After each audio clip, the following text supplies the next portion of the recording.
ஜெபவீசி நன்களாக இருக்கிற ஒரு யாவரையும் இயேசுவின் நாமத்தில் வாழ்த்துகிறேன். ஹல்லேலூயா, பிரைஸ் தி லார்ட். அவ்வளவுதான் சத்தமா, ஜெப சத்தம் தான் கேட்குது. ஹல்லேலூயா. ஸோ ஒரு தெம்போடு கூட இன்னைக்கு நாம் என்ன செய்யலாம், ஆண்டவர் நோக்கி பார்க்கணும். ஏன்னா ஆண்டவருடைய வார்த்தைகள் நமக்கு பலனுள்ளவைகளாக இருக்கிறது. ஹல்லேலூயா. கர்த்தருடைய வார்த்தை ஹல்லேலூயா. அது என்ன கிடையாது, புசிப்போம் குடிப்பும் அல்ல, அது சமாதானம், சந்தோஷம். ஹல்லேலூயா. அது பலனுள்ளதாக இருக்கிறது. கர்த்தருக்கு ஸ்தோத்திரம். ஆகினால தான் யோபு தன்னுடைய வாழ்க்கையில அவன் பட்ட துன்பங்களுக்கு பிற்பாடு அவன் சொல்லுகிற வார்த்தையை வாசித்து அதிலிருந்து சில காரியங்களை தெளிவுபடுத்திக் கொள்ள கர்த்தருக்கு கிருபை செய்வாராக. ஆமென். ஹல்லேலூயா. வாசிக்கிறீங்களா? யோபுவின் புத்தகம் 42ஆம் அதிகாரம் 2ஆம் வசனம். யோபுவின் புத்தகம் 42ஆம் அதிகாரம். தேவரீர் சகலத்தையும் செய்ய வல்லவர், சகலத்தையும் செய்ய வல்லவராயிருக்கிறார். தடைப்படாது என்பது அறிந்திருக்கிறோம். செய்ய நினைத்தது என்ன ஆகாது. ஹல்லேலூயா. அவர் செய்ய நினைத்தது ஒரு நாளும் தடைபடாது. ஹல்லேலூயா. அப்படின்னா அவர் செய்ய எந்த காரியத்தை நினைக்கிறாரோ அந்த காரியம் என்ன ஆகாது. ஹல்லேலூயா. நான் சொல்றேன், அவர் நினைக்கிறத நீ நினைச்சா நீ செய்யற காரியமும் தடைபடாது. அவ்வளவுதானா? ஸ்தோத்திரம். ஏன் தடைபடாதுன்னு கேட்டீங்கன்னா, நீங்க நல்லா கவனிச்சு பாருங்க. கர்த்தர் செய்ய நினைக்கிறதை நாம் நினைப்போமானால் நாம் அவரோடு கூட இசைந்திருக்கிறவர்களாய் காணப்படுகிறோம். ஹல்லேலூயா. ஆமாவா இல்லையா? அவருடைய நினைவு உன்னுடைய நினைவா இருந்ததுன்னா, உன்னுடைய யோசனைகள் அவருடைய யோசனையா இருந்ததுன்னா கொஞ்சம் யோசிச்சு பாருங்க, நீங்க செய்கிறதெல்லாம் வாய்க்கும். யாருக்கு இந்த ஆசீர்வாதம் கிடைக்கும்? நம்ம சங்கீதத்துல வாசிக்கிறோம்ல, 1ஆம் சங்கீதம் 5வது வசனம் 6வது வசனம் வாசிங்களேன். ஆகையால் துன்மார்க்கர் நியாயத்தீர்ப்பிலும் பாவிகள் நீதிமான்களுடைய சபைகளிலோ நிலை நிற்பதில்லை. கர்த்தர் நீதிமான்களின் வழி அறிந்திருக்கிறார், அழியும். அல்லேலூயா. அப்போ துன்மார்க்கத்தினுடைய வழிதான் அழியும். ஆனா கர்த்தர் மேல் வாஞ்சையா இருக்கிறவர்கள், கர்த்தருடைய வார்த்தையின் மேல் நோக்கமா இருக்கிறவருடைய வழி யாருடைய வழியா இருக்கிறது? அது தேவனுடைய வழியா இருக்கிறது. அல்லேலூயா. தேவன் என்ன சொல்றாரோ, எந்த வார்த்தைகளை நமக்கு கொடுக்கிறாரோ அந்த வார்த்தைகளில் நாம் நிலைத்திருக்கிற பொழுது நீங்களும் நானும் செய்கிறதெல்லாம் வாய்ப்போம். அல்லேலூயா. நீங்க அந்த சங்கீதத்தில் வாசிப்பீங்க, அவன் நீர்க்கால்களின் ஓரமாய் நடப்பட்டு தன் காலத்தில் தன் கனியை கொடுத்து இலையுதிராது இருக்கிற மரத்தை போல இருப்பான். அவன் செய்யறதுதான் வாய்க்கும். விலகுதான் நான் சொல்றது. தேவனுடைய வார்த்தைகளில் அவன் நிலைத்திருக்கிற பொழுது அவன் செய்கிறது வாய்க்கும். ஏன்னா அவன் எப்பொழுது தேவனுடைய வார்த்தையில் நிலைத்து நிற்க ஆரம்பித்து விட்டானோ அவனுக்குள் தேவன் நிலையாய் நிற்கிறான். அல்லேலூயா. அப்போ தேவன் செய்ய நினைத்தது தடைபடாது. அது யாருக்கு எப்பொழுது எப்படி செய்ய வேண்டும் என்று கர்த்தர் தீர்மானித்து இருக்கிறாரோ அது அப்பொழுது அவனுக்கு நடக்கும். அவன் செய்கிறதை தேவனே செய்வான். ஏன்னா அவன் செஞ்சா என்ன ஆகாது, நிலைக்காது. அவன் செஞ்சா தடைப்படும். தேவன் அவனோடு இருந்து செஞ்சா அல்லேலூயா. சொல்றேன், இந்த மாதம் முழுவதும் நம்மோடு இருந்து தேவன் செய்த காரியங்கள் ஒன்றும் தடைபடவே இல்லை. நாம செய்ய நினைத்ததை தேவனும் நினைத்திருக்கிறபடினாலே நாம் போகிற இடங்களிலெல்லாம் கர்த்தர் ஜெயத்தை கொடுத்திருக்கிறார். நாம் எடுத்து வைக்கிற ஒவ்வொரு அடியிலும் கர்த்தருடைய கரம் நம்மோடு இருந்தபடினாலே தேவன் இந்த மாதம் முழுவதும், இந்த 6 மாதம் நம்மை பாதுகாத்து இருக்கிறார். அல்லேலூயா. இந்த 6 மாதங்கள் உன்னையும் என்னையும் பாதுகாக்கிறதுக்கு என்ன நினைவு நமக்குள்ள இருந்திருக்குது. அல்லேலூயா. நாமெல்லாம் யோசிப்போம், என்னையா அவருடைய வசனத்தை நான் எப்ப நினைச்சேன். ஆமா தானே? கர்த்தருக்கு ஸ்தோத்திரம். ஒரு வாக்குத்தத்தத்தை சொல்லி ஒரு நாள் நீ ஜெபம் பண்ணி பாரு, அந்த வாக்குத்தத்தம் உன்னை தாங்கும். அல்லேலூயா. அந்த வாக்குத்தத்தினாலே நீ பிழைப்பாய். அல்லேலூயா. காரணம் என்ன தெரியுமா? அந்த வாக்குத்தத்தத்தை யார் கொடுக்கிறது?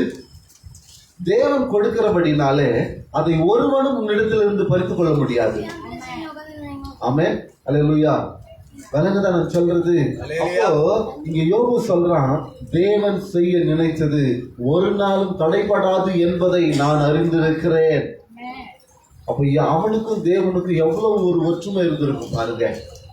இவன் தேவனோடு சஞ்சரிக்கிறவர்கள் லிஸ்ட்ல போட்டிருக்காங்க. யோபு யாரோடு சஞ்சரிச்சானா? தேவனோடு கூட சஞ்சரிக்கிறவனா இருந்திருக்கிறான். அல்லேலூயா. அப்போ தேவனோடு நீங்களும் நானும் சஞ்சரிக்கிறவர்களாய் காணப்படணும். ஏனோக்கு தேவனோடு சஞ்சரித்தான், அவன் காணப்படாமல் போனான். அல்லேலூயா. ஆதியாகமத்தில் நாம் வாசிக்கும் போது ஆபிரகாம் தேவனோடு சஞ்சரித்தான் என்று வாசிக்கிறோம். அல்லேலூயா. ஏன் தேவனோடு சஞ்சரித்தான்னா, தேவன் ஆபிரகாமுக்கு ஆண்டவர் ஒரு பேர் கொடுக்கிறாரு. என்ன பேர் கொடுக்கிறாரு?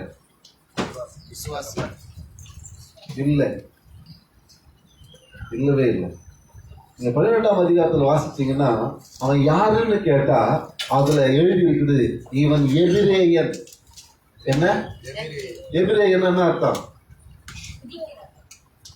எபிரேயன் என்ன அர்த்தம்? நான் சொல்றேன், நல்லா கவனிங்க.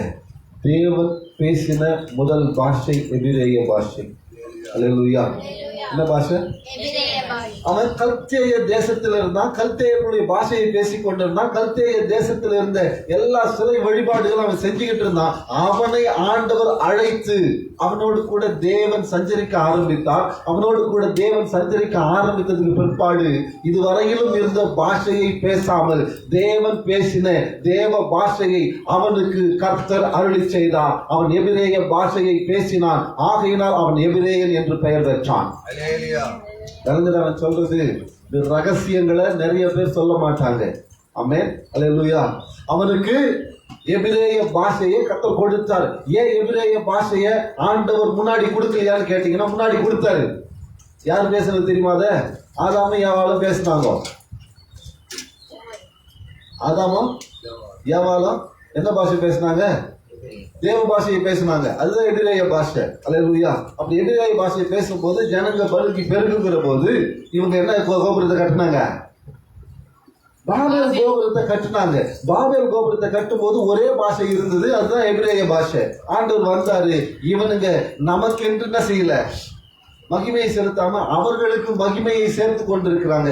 பாஷையை தாறுமாறாக்கி போடுவோம்னு சொல்லி தேவ பாஷையை ஆண்டவர் எடுத்துட்டு பாஷைகளை தாறுமாறாக்கினார். புரியுதா நான் சொல்றது? கர்த்தருக்கு ஸ்தோத்திரம். அல்லேலூயா. அப்ப தேவ பாஷையை அன்றைக்கு பாபேல் கோபுரம் கட்டும் பொழுது எடுத்துட்டாரு. அதே பாஷையை ஆபிரகாமை அழைக்கும் பொழுது அந்த பாஷையை அவனுக்கு கொடுத்து அவனை எபிரேயன் என்று ஆண்டவர் அறிமுகப்படுத்துகிறார்.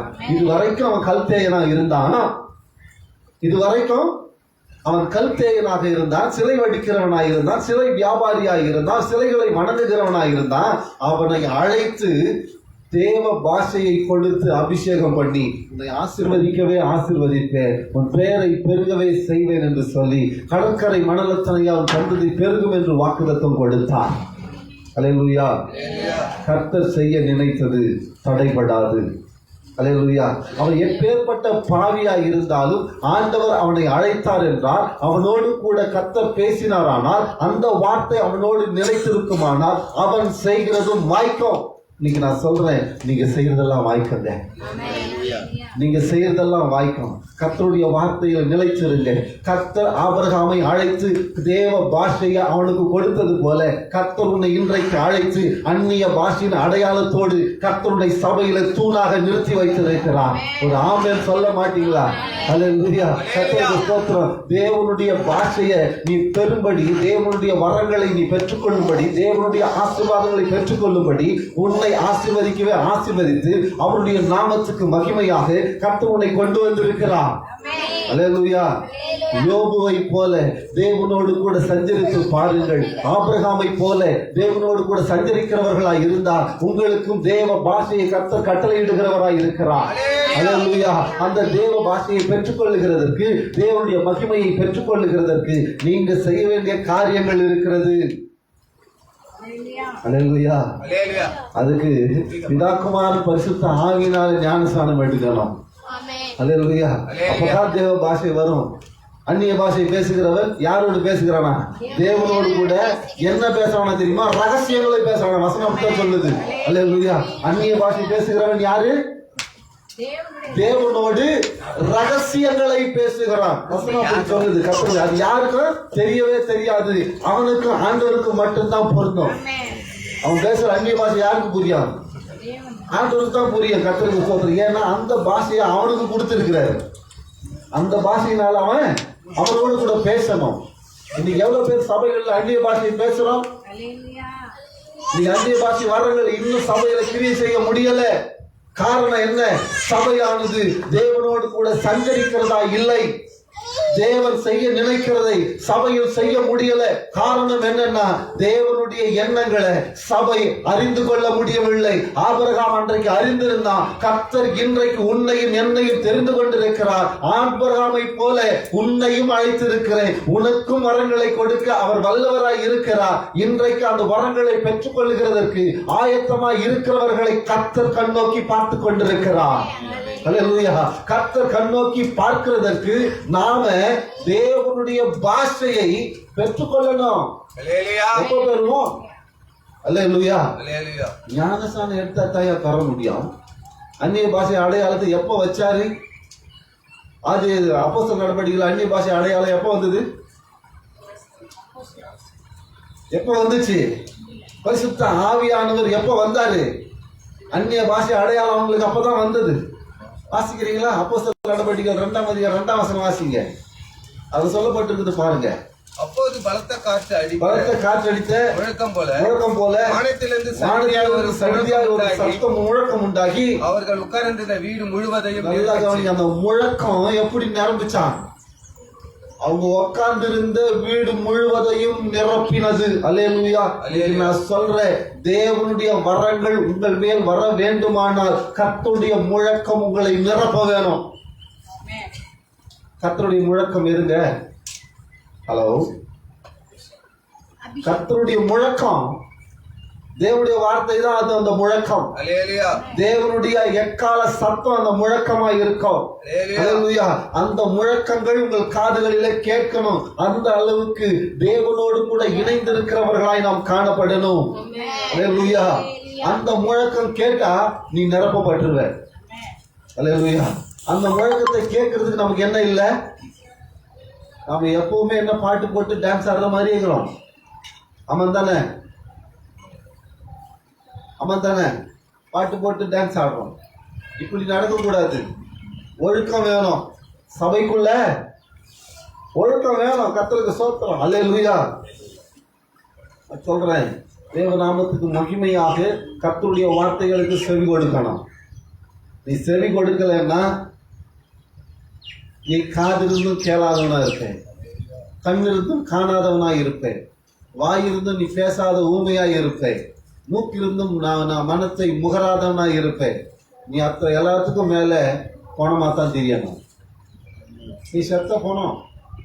உனக்குள்ள தேவனுடைய ஆவி இல்லைன்னா நீ என்னவா மாறிட்ட? செத்த போனோம். அல்லேலூயா. கருவாட்டுக்கு கூட விலை இருக்குது, உனக்கு விலை இல்லை. சாவு எனக்கு ஆதாயம் தான். சாவை கூட ஆதாயமாய் மாற்றிக்கொள்ளுகிற தகுதியை யாருக்கு கொடுத்தார் தெரியுமா? ஆண்டவராகிய இயேசு கிறிஸ்துவை விசுவாசிக்கிறவனுக்கு மட்டும்தான் கொடுத்தாரு. பாஸ்டர் இப்படி பேசினாரு, என் மகனை நீ இன்னைக்கு புட்டுக்க, உன் புள்ள உன்னை நடுரோட்ட வைக்கிறானா இல்லையான்னு பாருங்க. ஆமாமா, உண்மைதான். இன்னைக்கு இந்த ஜீவன் போயிட்டா எங்க எடுத்து வச்சிருவாங்க நம்மள. அடுத்த அரை மணி நேரத்துல எப்பப்பா எடுப்பீங்க? எத்தனை வெளியே வைக்கணுமா? ஆமா தானே? அப்பா என்ன இவ்வளவு நேரம் பார்த்துட்டு இருக்கிற நீ? எடுத்து அவங்க தான் துக்கத்துல ஏதோ இருக்கிறாங்க, நீங்களும் ஏதோ செய்யுங்க, சொந்தக்காரங்களாம் கூப்பிடுங்க. அப்படி என்ன பண்றாங்க? கூப்பிட்டு வெளியே வச்சிடறாங்க, நடுவுல வச்சுக்க மாட்டாங்க. நீ நேசிச்ச குழந்தையானாலும், நீ நேசிச்ச புருஷன் ஆனாலும், நீ நேசிச்ச தாயானாலும், பிள்ளையானாலும் எங்கதான் வந்துடலாம், வந்தாகணும். அந்த சாவை கூட ஆதாயமாய் மாற்ற வேண்டுமானால் என் ஆண்டவராகிய இயேசு கிறிஸ்து உன்னோடு சஞ்சரித்திருக்கணும். அப்பொழுது சாவு ஆதாயமாய் மாறும். ராமன் வர மாட்டேன் பாருங்க.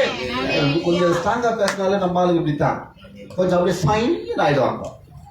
அல்லேலூயா. கர்த்தருக்கு ஸ்தோத்திரம். அப்போ சாவை ஆதாயமாய் மாற்றிக்கொள்ள வேண்டுமானால் தேவன் செய்ய நினைத்தது ஒரு நாளும் தடைப்படாது. அவர் என்னோடு கூட இருக்கிறார். நான் செய்கிற ஒவ்வொரு காரியங்களையும் வாய்க்க பண்ணுகிற என்னோடு இருக்கிற நிச்சயம் நமக்குள்ள இருக்கணும். அல்லேலூயா. அப்பதான் தான் ஆகும் அந்த காரியம் வரும், இல்லைன்னா வராது. அல்லேலூயா. கர்த்தருடைய பரிசுத்த நாமத்துக்கு மகிமை உண்டாகட்டும். அப்போ நீ செய்கிற காரியங்கள் வாய்க்க வேண்டுமானால், நீ எப்பொழுதும் இலையுதிராத மரத்தை போல் இருக்க வேண்டுமானால், நீ நீர்க்கால்களின் ஓரத்தில் நடப்பட்டிருக்கிற கனி கொடுக்கிற மரமாய் இருக்க வேண்டுமானால், நீ முதலாவது வேரூன்றி இருக்கணும். எங்க? தேவனுக்குள் சீர்படுத்துகிற இடத்துல வேரூன்றணும். அல்லேலூயா. இன்னும் சபைக்கு வந்தா திட்டுறாங்களேன்னு யோசிக்கிறல்ல, அது என்ன நடத்துறது தெரியுமா? அதை கொத்தி களையெல்லாம் பறிச்சு அதில் உள்ள பூண்டு எல்லாம் எடுத்து போட்டு உனக்கு எருகு கொட்டி அப்படி செய்யும் போது என்ன நடக்கும் தெரியுமா? சில வேர்கள்லாம் அறுக்கப்படும். ஒரு செடியை நட்டு வச்சுட்டு அந்த இடத்துல கிளை வளர்ந்துருச்சுன்னு வச்சுக்கோங்க, சில வேர்கள்லாம் மேல வரும். தெரியுமா? பார்த்துக்கிறீங்களா மரத்துடைய வேர்கள்? ஆனா ஆணி வேர் இருக்கும், சைட்ல இருக்கிற வேர்கள் என்ன ஆகும்? இதை பறிக்கும் போது அறுத்துக்கும். சில உறவுகள் கூட அப்படித்தான் போகும். அது பின்னாடி நீ ஓடுனா உன் வாழ்க்கை அவ்வளவுதான். அல்லேலூயா. அது பின்னாடி ஓடுனா உன் வாழ்க்கை அவ்வளவுதான், அப்படியே நின்றோம். அது பின்னாடி ஓடக்கூடாது. உனக்கு கொட்டி உனக்கு எருகு போட்டு உன்னை வளர்க்கிற ஒரு இடம் எதுன்னு கேட்டீங்கன்னா இதுதான் சபை. நேற்று பாஸ்டர் சொன்னாரு, ஐயா நாங்கெல்லாம் எப்படியோ இருக்க வேண்டிய ஆள் ஐயா, எப்படியோ ஆண்டு அடிச்சு கிச்சு கொண்டாண்டாரு. ஆமாயா, கொட்ட வேண்டிய இடத்துல கொட்டி, தட்ட வேண்டிய இடத்துல தட்டி, கிழிக்க வேண்டியதை கிழிச்சு, தைக்க வேண்டியதை தச்சு கொண்டு வந்து உட்கார வச்சுக்கிறாருங்க. இதுக்கெல்லாம் வராது. ஆமீன். ஏன்னா கிழிக்கிறதும் தைக்கிறதும் இருந்தா வலிக்கும்ல, இதுக்கெல்லாம் வராது. அல்லேலூயா. கர்த்தருக்கு ஸ்தோத்திரம். அப்ப கவனிங்க, ஆண்டவர் சில உபத்திரவங்களை கொடுக்கிறாருன்னா நீ மாறணும். அதனாலதான் கொடுக்கிறாரு, அனுமதிக்கிறாரு. அவர் கொடுக்கல, அனுமதிக்கிறார். கர்த்தருக்கு ஸ்தோத்திரம். அல்லேலூயா. அதனாலதான் யோபு சொல்றான், கர்த்தர் செய்ய நினைத்தது தடைபடாது. அல்லேலூயா. கர்த்தர் செய்ய நினைச்சது தடைபடாது. ஏன்னா என்ன துக்கப்படுத்தணும், என்ன உருவாக்கணும்னா எனக்கு என்ன கொடுத்திருக்கிறாரு அவரு? எனக்கு என்ன கொடுத்தாரு? ஒரே நாள்ல எல்லாம் மாறி போச்சு. ஒரே நாள்ல அவனுடைய மந்தைகள் கொள்ளையடிக்கப்பட்டது. ஒரே நாள்ல அவனுடைய 10 பிள்ளைகள் மரித்து போனது.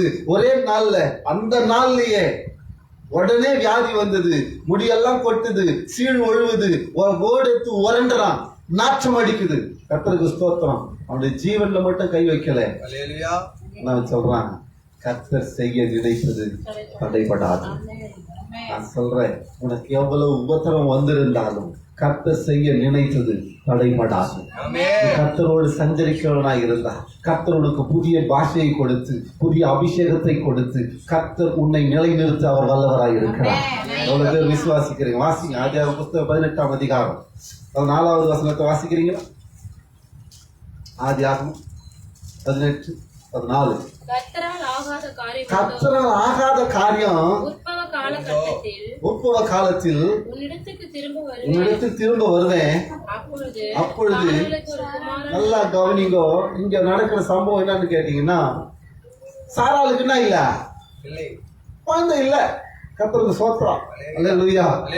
குழந்தை இல்ல, வயசாகி போச்சு. ஏயா எனக்கே 90 வயசு ஆகி போச்சு, என் வீட்டுக்காரனுக்கு 100 வயசு ஆகி போச்சு, எனக்கு என்னத்தையா குழந்தை பிறக்க? உண்மைதானே? 90 வயசு கேள்வியா புள்ள பிறந்தேன். அதனால்தான் இங்க வசனம் சொல்லுது, உன்னால முடியாதுதான். உன்னால முடியாது, ஆனா என் தேவனாலே எல்லாம் கூடும். அல்லேலூயா. உற்பவ காலம் வரும், ஒரு உற்பவ காலம் வரும். அந்த காலம் வரும் பொழுது கர்த்தர் உயர்த்துகிறத ஒருவனாலும் தடுக்க முடியாது. அல்லேலூயா. இன்னைக்கு தரித்திரத்துல இருக்கிறேன்னு நீ நினைக்காத, இன்னைக்கு போராட்டத்தில் இருக்கிறேன்னு நினைக்காத. கர்த்தரால எல்லாம் கூடும், உன்னால கூடாது. கர்த்தரோடு நீ சேர்ந்திருக்கணும். அல்லேலூயா. நீ யாரோட சேர்ந்திருக்கணும்? அவருடைய வார்த்தைக்கு கீழ்ப்படிந்து அவருடைய சபையில அவரை மகிமைப்படுத்த சாட்சியாய் நிற்கணும். அந்த சபையில சொல்லப்படுகிற ஒழுங்குகளுக்கு கீழ்ப்படிந்து இருக்கணும். அப்படி இருந்தா ஆண்டவர் என்ன பண்ணுவார்? என்ன பண்ணுவாரு? இப்படி காலை நீட்டி உட்கார சொல்லுவார்ல. கர்த்தருக்கு ஸ்தோத்திரம். அல்லேலூயா. நான் சொல்றேன் கவனிங்க. ஒழுங்கு இருக்கணும் சபையில. சபையில ஒழுங்கு இருக்கணும்.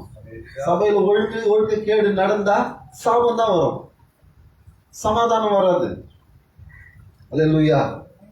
ஒழுக்க கேடுகள்ல இருந்து விடுதலை ஆகணும். முதல்ல சபையில ஜெபம் பண்ணும்போது ஜெபம் பண்ண எல்லாம் கணத்தை வந்து அப்படியே பார்த்துக்குது. முடிச்சு மொட்டை கண்ணை வச்சுக்கின்னு பார்த்துக்குது ஜெபம் பண்ணும்போது. அப்பதான் சபையில ஜெபம் பண்ணும்போது தான் பைபிளை புரட்டுறாங்க, அப்பதான் பாட்டு தேடுறாங்க. ஜெபம் பண்ணும்போது என்ன வேலை? ஜெபம் பண்ணும்போது என்ன பண்ணணும்? எல்லாரும் ஜெபம் பண்ணுங்க. ஒரு ஜெப குறிப்பு சொன்னோன்னு என்ன செய்யணும்? ஜெபம் பண்ணணும். யார் ஜெபம் பண்றோம்? ஜெபம் பண்றவங்க மட்டும்தான் பண்றாங்க. மற்றவங்களும் அப்படி சொன்னா ஆமே ஆமே அப்புறம் ஆமே பைபிள் திறந்து பார்த்துக்கிட்டு பாட்டு புக்கு தேடிக்குது, அப்படியே பாடி கழிச்சிடுற மாதிரி தான். சபைக்கு நேரத்துக்கு வந்து ஒரு பாட்டு பாடுறதுக்கு நம்மளால தான் பாட முடியல, பாட முடியல. கர்த்தருக்கு ஸ்தோத்திரம். அல்லேலூயா. ஆனா நம்ம என்ன பண்றோம்? அப்பதான் பாட்டு புக் ஓபன் பண்ணிட்டு ஒரு பேனை ஒன்று கையில் வச்சுட்டு இந்த பாட்டு நமக்கு தெரியும் அப்படின்னு குறிச்சு வைக்கிறது. வீட்டில் என்ன பண்றது கிடையாது, அதை தொட்டு கூட பார்க்கறது கிடையாது. அல்லேலூயா. இப்படி ஒழுக்கக்கேடு இருந்தா சபையில நிலைக்க முடியாது, வாழ்க்கையில ஒரு முன்னேற்றம் வராது. கர்த்தர் செய்ய நினைத்தது தடைபடாதுன்னு நீ நினைச்சு ஆண்டவருடைய வசனத்துக்கு செவி கொடுத்தாதான் நீ இளையதொரு மரத்தை போல இருப்ப. கர்த்தர் செய்ய நினைத்தது தடைபடாது, உன்னால கூடாது, கர்த்தரால கூடும். அல்லேலூயா. உன் துக்கம் சந்தோஷமா மாறணும்னா எங்க போவ? டாஸ்மார்க்கு போறியா? கர்த்தருக்கு ஸ்தோத்திரம். நேற்று ஒரு மனுஷன் சொன்னாரு, அல்லேலூயா. அவர் சொன்னாரு பாருங்க, ஐயா நான் வந்து ஒரு குறி சொல்றேன்னா இருந்தேன், நான் சாமியாரு. நான் சொன்னாருமா, ஒரு தாம்பால தட்டு வச்சுக்க வரான், ஒரு தண்ணி வச்சுக்க வரான், ஒரு வெத்தலை ஏற்று வச்சுட்டு அதில் பூங்கற்பூரை வச்சுட்டு அதை கொதிச்சு விட்டாருன்னா அது அப்படியே அவங்களோட சுற்றி வருமா. என்ன வரும்? அப்படியே சுற்றி வருமா. கர்த்தருக்கு ஸ்தோத்திரம். அது சுற்றி வரும்போது அதை அப்படியே பார்த்துட்டு அவங்க என்ன பண்ணுவாங்களாம், அந்த கற்பூரத்தையே பார்த்துருப்பான், இவர் மூஞ்சியை பார்க்க மாட்டாங்களாம். இவர் என்ன பண்ணுவாங்க, அவங்க மூஞ்சியே பார்த்துருப்பாராம். இது இப்படி போய் இப்படி சுற்றி அப்படி வந்து, ஏமா எவ்வளவா நீ உயிர் அழைக்கிற, இன்னாரு சத்துமா இருக்க வேண்டியா அப்படின்னு உடனே பயம் வந்துச்சா. பயம் வந்த உடனே என்ன ஆகுது? ஆமாயோ சிரிப்பு மட்டும் எப்படி வருது பாரு. கர்த்தருக்கு ஸ்தோத்திரம். அப்ப என்ன நடக்குது? அந்த மாதிரி இடத்துக்கெல்லாம் நம்ம என்ன பண்றாங்க, நேரம் போய் என்ன கேட்கறாலும் எடுத்து கை கொடுத்துருது. ஆறுல சபை நடத்திட்டு இருந்தாங்க. ஒரு அம்மா வந்துச்சு, ஐயோ நான் ஒரு 10,000 ஏமாந்துட்டேன். 10,000 மட்டும் தானே ஏமாந்துட்டேன். இல்லையா, முக்காசம் மோதல் போச்சு. என்னமா பண்ணேன்? குறி சொல்றோம் வந்தான் மணி ஆட்டிய பாயா ஏதோ ஒருத்த வந்தான் வந்து, ஏமா நீ உயிரோட இருக்க மாட்டேன், செத்துட்டு இருக்கல, இன்னாராம் உன் குழு கழிப்பு எடுக்கணும். அதனால என்ன பண்ணேன், ஒரு முக்காசம் மோதிரம் ஒரு நல்ல சொம்புல போட்டு எடுத்துன்னு வா, நான் காட்டுற இடத்துல போச்சுட்டு திரும்பி பார்க்காத ஓடிப்போ. திரும்பி பார்க்காம ஓடினோமா. என்ன பண்ணனா, திரும்பி பார்க்க போயிருந்தோமா. 3 நாள் கழிச்சு வந்து மறுபடியும் தோண்டி பாரு, அதுல பயங்கரமா நிறைய நகலா இருக்கும். சொல்லிட்டான் உண்மையா நடந்தது. இத்தையே நம்பிட்டு வீட்டுல உட்காந்து பூஜை புனஸ்காரம் பண்ணிட்டு 10,000 ரூபா அவனுக்கு ரொக்கமா எடுத்து கையில கொடுத்துட்டு, இங்க சபை கூற மாத்தாத கெடுக்குது, துட்டு கொடுக்கணும் கேட்டா ஒரு ஆளும் கொடுக்காங்கல்ல, சூனிய மண்ணோடு கொடுக்குறாங்க. அல்லேலூயா. கொடுத்துட்டு 3 நாள் கழிச்சு போய் தோண்டி பார்த்தாங்க, சொம்பம் காணாம மோதிரமும் காணாம. சொம்பம் காணோம், மோதிரமும் காணோம். ஐயோ முக்காசம் மோதிரம் போச்சு, ஐயோ 10,000 போச்சு. ஐயா சொன்னா திட்ட கூடாது, நியாயமா பண்ணேன். இந்த மாதிரி எல்லாம் நான் பண்ணிட்டேன். அறிவு இல்லை உனக்கு. அவன் தான் வரானே, திருடுறதுக்கு தானே வரான். அதுக்கும் சேர்த்து நாங்க தான் ஜாம் பண்ணுக்கிறோம், வேற வழி கிடையாது. அல்லேலூயா. கர்த்தருக்கு ஸ்தோத்திரம். இந்த கற்பூரத்தை கொத்திட்டு என்ன பண்ணுவாரான், எவ்வளவுமா உயிரோடு இருந்த நீ என்ன பண்ண? நோ போய் சொன்னார, கருப்பு போய் முட்டை போடுறது ஒண்ணு, முட்டை போடாதது ஒண்ணு, பூவுறது ஒண்ணு, பூவாறது ஒண்ணு. சேவல் கூவுறது ஒண்ணு கூவாது ஒண்ணா, முட்டை போடுறது ஒண்ணு போடுறது ஒண்ணா. என்னம்மா இதெல்லாம் சொல்லிட்டு அவன் பண்ணதுமோ 4000 5000 செலவு பண்ணியிருப்பான். நான் கொடுத்தது ஒரே ஒரு எலுமிச்சம்பழம், அத்தை வச்சு தலைமொழியே வச்சு பத்துன்னு இருப்பான். இதே நேரத்துக்கு பத்துன்னு இருப்பான். கணவன் வந்திருக்காத கத்தருக்கு சோத்திரம். இதெல்லாம் உண்மைங்க, நிச்சயமா நடந்த காரியம். இவங்க யாரோட இல்ல, உண்மையான தேவனிடத்தில் இல்லாததுனால அவர்கள் பிரச்சனையோடு இருக்கிறாங்க, போராட்டத்தோடு இருக்கிறாங்க, அநியாய விரயங்களை செய்து கொண்டிருக்கிறாங்க. தேவனுடைய சமூகத்துல வந்து நீ சம்பாதிச்ச தசம்பாகம் கொடுத்துட்டு நீ வீட்டுக்கு போய் பாரு, ஆண்டவர் அப்படி ஒரு ஆசீர்வாதமா வச்சிருப்பாரு. அல்லேலூயா. உன் பணம் வீணான செலவுக்கு போவாது. நீ ஹாஸ்பிட்டலுக்கு கொண்டு போய் செலவு பண்ண மாட்ட. உண்மை, நீ ஆஸ்பத்திரி என்ன பண்ண மாட்ட, வீணா செலவு பண்ண மாட்டேன். கர்த்தருக்கு ஸ்தோத்திரம். ஆண்டவருடைய சமூகத்துல நின்னு பாரு, ஆண்டவர் கொடுக்க வேண்டிய கனத்தை நீ கொடுத்து பாரு. அல்லேலூயா. செக் பண்ணுமா, நீங்க செக் பண்ணுவா, ஆண்டவர் ஆசீர்வதிப்பாரு. எப்ப பார்த்தாலும் சபைக்குள்ள வந்துட்டா வார்த்தையை கவனிக்காம ஜெபம் பண்ண சொன்னா ஜெபம் பண்ணாம ஆராதனை பண்ணும்போது வேடிக்கை பார்த்தேன். இந்த அக்கா பாரு எப்படி கை தட்டுறேன். அந்நிய பாஷை பேசினா அவங்கள அப்படியே கொஞ்சம் இறச்சி பாக்குறது. இன்னத்துக்கு இறச்சி பாக்குறேன். அவங்க தேவனோடு ரகசியங்களை பேசுறாங்க. நீ ஏன் பேச மாட்டுற, நீ ஏன் பேச மாட்டுற? ஒன்னொன்னு கூட என்ன இல்ல, ஆண்டவருடைய வசனம் நிலைக்கல. கர்த்தருக்கு ஸ்தோத்திரம். அதனால்தான் இவன் யோபு சொல்றான், கர்த்தர் செய்ய நினைத்தது தடைபடாது. அல்லேலூயா. அப்ப கர்த்தர் செய்ய நினைத்தது தடைபடக்கூடாதுன்னா, அல்லேலூயா, நீ யாரோடு இணைஞ்சிருக்கணும்? அல்லேலூயா. யாரோடு இணைஞ்சிருக்கணும்? தேவனோடு இணைஞ்சிருக்கணும். ஆகினால தான் உன்னுடைய உயர்வை தடுக்க முடியாது. அல்லேலூயா. உன்னால கூடாதுதான், ஆனா தேவனாலே எல்லாம் கூடும். கர்த்தருக்கு ஸ்தோத்திரம். அல்லேலூயா. தேவநாமத்துக்கு மகிமை உண்டாகட்டும். வாசிக்கிறீங்களா? ரோமருக்கு எழுதின நிருபம் 5ஆம் அதிகாரம் 6வது வசனம். 5ஆம் அதிகாரம் 6ஆம் வசனம் வாசிங்க. ரோமருக்கு எழுதின நிருபம். அல்லேலூயா. அன்றியும் நாம் பலனற்றவர்களா இருந்த பொழுதே குறித்த காலத்தில் கிறிஸ்து அக்கிரமம் செய்த உனக்காகவும் எனக்காகவும் மரித்தார். அல்லேலூயா. நாம எதிர்பார்க்காத பொழுதே, நாம கேட்காத பொழுதே, உன்னுடைய பாவத்துக்காக, நம்முடைய பாவங்களுக்காக, நம்முடைய சாபங்களுக்காக ஆண்டவராகிய இயேசு கிறிஸ்து மரித்தார். அல்லேலூயா. அக்கிரமக்காரனாய் இருந்த பொழுதே நமக்காக அவர் மரித்தார். இன்றைக்கு அவருடைய நாமத்தை ஏற்றுக்கொண்டிருக்கிற, அவருடைய ரத்தம் மேல இருக்குது. இன்றைக்கு நீதிமானாய் கர்த்தர் உன்னை வைத்திருக்கிறார். காரணம் என்னன்னு கேட்டீங்கன்னா, அவரை ஏற்றுக்கொண்டிருக்கிற ஒரே காரணத்தினால. அல்லேலூயா. அப்ப அவர்கிட்ட கேட்டா தடைபடுமா? உனக்கு வேண்டிய காரியம் தடைபடுமாயா? தடைப்படாது. ஏன் தடைப்படாதுன்னா, நீ அக்கிரமக்காரனா இருக்கும் போதே அவர் உனக்கு இரக்கம் செஞ்சார். நீ பாவியா இருக்கும்போது, பாவம் செய்யும் பொழுது, அக்கிரமம் செய்யும் பொழுது, மீறுதல்கள் செய்யும் பொழுது ஆண்டவராகிய இயேசு கிறிஸ்து உனக்காக மரிச்சாரியா? இன்னைக்கு உயிரோடு இருக்கிறார். அல்லேலூயா. மரித்தவர் உயிர்த்தெழுந்து, உயிர்த்தெழுதலின் ஆவியை உனக்கும் கட்டளையிடும்படி பரிந்து பேசுகிற ஊழியத்தை இன்றைக்கும் செய்து கொண்டிருக்கிறாரே. இன்றைக்கு நீ கேட்டா செய்வாரா? செய்ய மாட்டாங்க. அல்லேலூயா. செய்வார் இல்ல? உனக்காக மரிச்சவர், உனக்காக உயிர் தெழுந்திருக்கிறாரு. ஏன் உயிர் தெழுந்தாருன்னா, நீ மரணத்தையே பார்க்க கூடாது. என்ன செய்யக்கூடாது? மரணத்தை காணக்கூடாது. அவரை போல மறுரூபமாக்கப்படணும். உனக்காக நான் மரிச்சிட்டேன். இந்த மரணம் உன்னை தீண்டக்கூடாது. இந்த மரணம் உன்னை எப்பொழுதும் பாதாள வாசல்களுக்கு நேராய் கொண்டு போய் விடக்கூடாது. இந்த மரணத்தை கர்த்தர் நாமே ஜெயித்தபடியினாலே அவருடைய நாமத்துக்கு மகிமையாக நீ எழும்பி பிரகாசிக்க வேண்டும் என்று கர்த்தர் விரும்புகிறார். நீ அவர் மூலமாய் அவருக்கென்று உயிர்த்தெழுதலின் ஆவியினாலே நீ நிரப்பப்பட்டிருக்க வேண்டும் என்று கர்த்தர் விரும்புகிறார். அல்லேலூயா. அல்லேலூயா. அவர் உயிர்த்தெழுந்தபடினாலே பரிசுத்த ஆவியானவர் நம்மேல முழக்கமாய் வரணும். அல்லேலூயா. அந்த முழக்கமாய் வரும் பொழுது கர்த்தர் உன்னோடு கூட சஞ்சரிக்கிறவராய் இருப்பாரு. என்ன கேட்கும்? அவருடைய முழக்கம் மாத்திரம் தான் கேட்கும். அல்லேலூயா.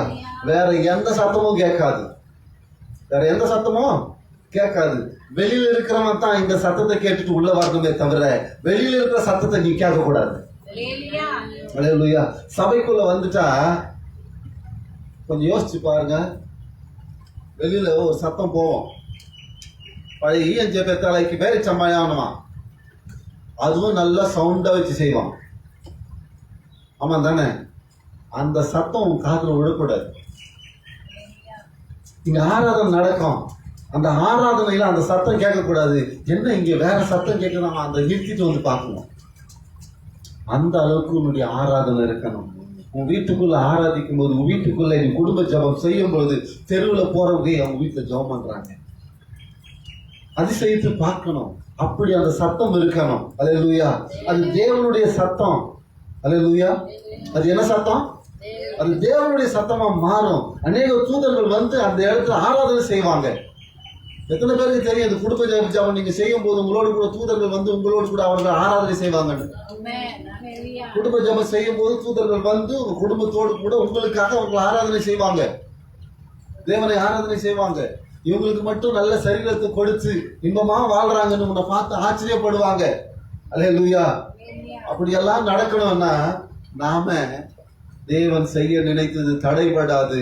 ஒரு நாளும் அவர் என்னை விட்டு விலகவும் மாட்டார், கைவிடவும் மாட்டார்னு சொல்லி அவரோடு கூட எப்பொழுதும் இணைந்திருக்கிறவர்களாய் காணப்படுகிறார்.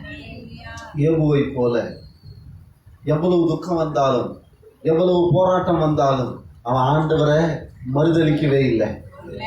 அவன் என்ன செய்யல? மறுதலிக்கலையா? அவன் மறுதலிக்காம வாழ்ந்தான். ஓடுத்து உரண்டின நேரத்திலையும் அவன் என்ன செய்யல? மறுதலிக்காம வாழ்ந்தான். அப்படி நாம வாழணும். அல்லேலூயா. உண்மையா சொல்றேன், எவ்வளவு பிரச்சனைகள் எங்களுடைய குடும்பங்கள்ல இருக்குது. கர்த்தருக்கு ஸ்தோத்திரம். குடும்பத்தின் தேவைகள் நிறைய இருக்குது.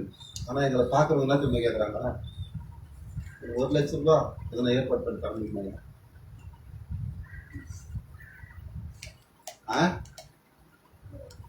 ஒரு 1 லட்சம் ரூபாய், அட பாரு, வண்டி டியூ கட்டவே வக்கீலாம உட்காந்துக்கிறேன், என்னையும் வந்து 1 லட்சம் ரூபாய் இதெல்லாம் ஏற்பாடு பண்ணி கொடுங்கன்ற. கர்த்தருக்கு ஸ்தோத்திரம். அல்லேலூயா. அவருடைய பார்வைக்கு ஆண்டவர் எப்படி வச்சிருக்காரு நம்மள? அல்லேலூயா. அவருடைய பார்வைக்கு எப்படி வச்சிருக்கிறாரு? மேன்மையாக வைத்திருக்கிறார். அல்லேலூயா. தானியேலுடைய ஃப்ரெண்ட்ஸையும் ஆண்டவர் எப்படி வச்சாரு? ஏன் வச்சாரு? அவங்க சாப்பிட்டது என்ன சாப்பாடு? வெறும் பருப்பு சாப்பாடு, வெறும் மரக்கறி சாப்பாடு சாப்பிட்டாங்க. வெஜிடேரியன் தான் சாப்பிட்டாங்க, நான்வெஜ் சாப்பிடல. ஏன்னா நான்வெஜ்னால கூட தேவனை என்ன செய்யக்கூடாது, நாங்க தீட்டுப்படுத்திடக்கூடாது. என்னுடைய சரீரங்கள் எப்படிப்பட்டது? தேவனுக்குரியது. ஆகையினால இந்த உணவுனால கூட நான் தீட்டுப்படலாகாதுன்னு சொல்லி ஆண்டவருக்கு மகிமை உண்டாக வெறும் மரக்கறி சாப்பிட்டு உட்காந்துருந்தான். அவங்கள காட்டிலும் நம்மால் புஷ்டி ஆகிறான். அல்லேலூயா. அவங்கள காட்டிலும் நம்மால் எப்படி இருக்கிறான்? அப்படியே முகத்துல பொலிவா இருக்கிறாங்க, அப்படியே ஃப்ரெஷ் ஆகுறாங்களாம், ஃப்ரிட்ஜில் வச்ச ஆப்பிள் மாதிரி இல்ல? அல்லேலூயா. அது மாதிரி நீயும் மாறணும். ஆண்டவர் அதைத்தான் எதிர்பார்க்கிறாரு. ஏன்னா நீ ஒரு நாள் தீட்டுப்படலாகாது. அல்லேலூயா. ஏன்னா அவர் செய்ய நினைச்சு தடைபடாது. நீ அக்கிரமக்காரனா இருக்கும் பொழுது உனக்காக அவர் மரித்தார். இன்றைக்கு அவர் உயிரோடு கூட இருக்கிறார். உன்னை அக்கிரமங்களிலிருந்து விடுதலையாக்குகிறது அவருடைய கரத்தில் இருக்கிறது. ஒரே ஒரு காரியம் செய்யணும், அவர் செய்ய நினைச்சா தடைபடாது. அவர் சமூகத்துக்கு நான் வந்திருக்கிறேன்னு விசுவாசிக்கிறேன். அல்லேலூயா. அந்த ஒரு காரியத்தை செஞ்சுட்டா போதும், கர்த்தர் மாற்றிடுவார். எத்தனை பேர் விசுவாசிக்கிறீங்க? இன்றைக்கு கர்த்தர் வாழ்க்கையில் ஒரு மாற்றத்தை கொடுக்க போகிறார். ஆபிரகாமின் வாழ்க்கையில் ஒரு மாற்றம் வந்தது. கர்த்தர் அவனுக்கு தேவ பாஷையை கொடுத்தார். உனக்கும் இன்றைக்கு அந்நிய பாஷையை கொடுக்க அவர் வல்லவராய் இருக்கிறார். அபிஷேகத்தை கொடுக்க வல்லவராய் இருக்கிறார். எல்லாரும் அப்படியே ஒப்பு கொடுத்து தேவ சமூகத்துல எல்லாரும் அப்படியே எழுந்துச்சு நின்று, ஆண்டவரே இன்றைக்கு நான் ஒரு தீர்மானம் எடுக்கிறேன். இன்றைக்கு